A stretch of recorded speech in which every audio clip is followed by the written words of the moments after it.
राज्यातल्या हेर मागासवर्गीयां खातीर विधानसभा मतदारसंघात 27% आरक्षण, राज्याच्या अर्थसंकल्पात 27% आर्थीक निधी आणि फाटल्या 3 वर्सांत अडकून पडिल्ल्या शिश्यवृत्तीचो लाव विद्यार्थ्यांक बेगोबेग मेळोवन दिवचो अशी मागणी राष्ट्रीय ओबीसी महासंघान सरकारा कडेन केला।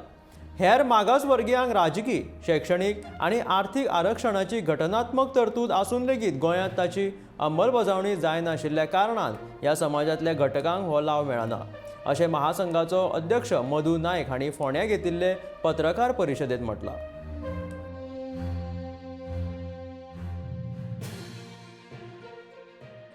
ओबीसीचो असो एक ग्रह जाला की सरकारी पातळीचेर ओबीसीची जी कामां आसा ती निग्लेक्ट केल्ले वयता, तेंचे अटेन्शन दिल्लें ना।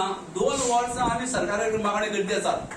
ज्यो मेन मागण्यो सरकारा कडेन केल्ल्यो, माननीय मुख्यमंत्र्या कडेन प्रतिनिधित्व करून रिप्रेझेंटेशन दिल्लें, सीएमा कडेन मागलेलें आमी। 28 नोव्हेंबराक जें कन्व्हेन्शन जाल्लें, 27% रिजर्वेशन गोवा लेजिस्लेटिव्ह असेंब्लीक आमची मागणी आसा। त्याच बरोबर 27% बजेट प्रोविजन, ओबीसीचो बजेट हेड करून ते पैसे ओबीसी वेलफेअर मिनिस्ट्री करून ओबीसी खातीर वापरपाक वचचे।